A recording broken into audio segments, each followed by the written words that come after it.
Right, so this is a bit cheeky. We've done picking your 11 for the first test. I'm going to ask you what you think the 11 will be for the fifth test. And that is a very loaded question for a lot of reasons. Yeah, I mean, the last 3 England Ashes tours, the fifth test has been pretty gruesome one way or the other. There was sort of that abiding memory on the most recent tour of tailenders backing away and getting cleaned up at Hobart on the final day. We often see some pretty wild card selections in there. I think Scott Borthwick.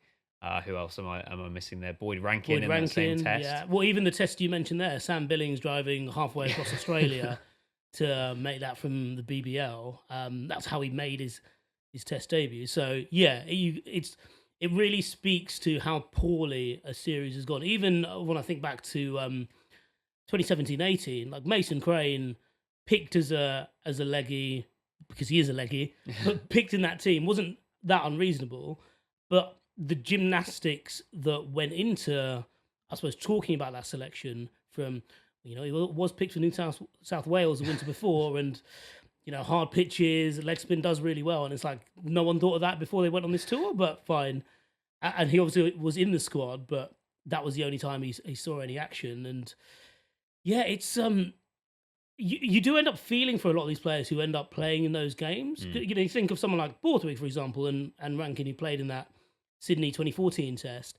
Borthwick could just come off the back of his second 1,000-run season for Durham, and he'd taken 34 wickets, but he was primarily a number 3 batter and thrown in because, they needed to make up the numbers. Graham Swan had left the tour after the third test because of his elbow injury, ended up retiring, of course. And then Rankin, who, made the switch to play test cricket for England, having moved on from Ireland.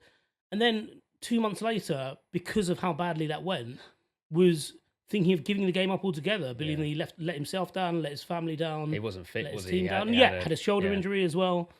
So, yeah, it is brutal. You sort of wouldn't wish it on anyone, really. The crazy thing is that England's last test victory in Australia was at the SCG in the fifth test of January 2011, I reckon, we're going back to. Very different circumstances. Which was very different circumstances, about as dominant as it gets. I think they'd obviously retained, which was the sort of big thing at the time, the Ashes, but then to clinch it at the SCG in 2011 was huge as well, admittedly against a pretty, poor Australia team compared to the ones they were used to.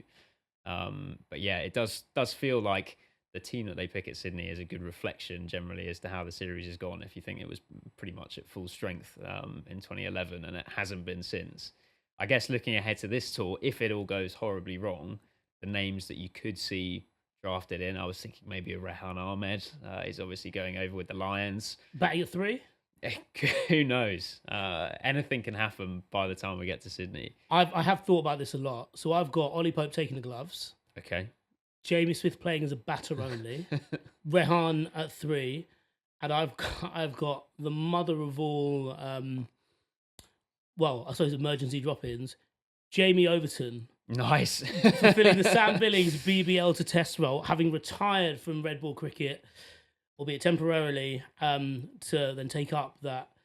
Well, I suppose to just stop playing test cricket. But so that's mine. You've got England in a really strong position in the series. Yeah, I mean, that does speak to the fact that maybe. Well, I mean, that's my. If it doesn't go well, sure. If it does go well, I'm gonna stick with the same 11. It would just be more of a flex. Yeah.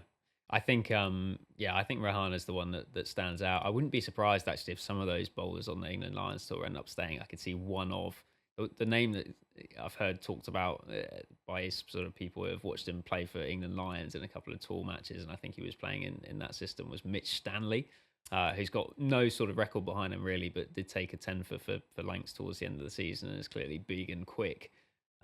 Which are two attributes that England's coaching staff have. We're already doing the mental gymnastics now, aren't we? Exactly. So I could see something like that happening if it all goes terribly. But heading into this series, I think that England will be in a strong enough position, and I think that the series will be alive to the extent that hopefully we won't end up seeing any of these sort of folklore style cult hero selections that get remembered on podcasts 10 years later.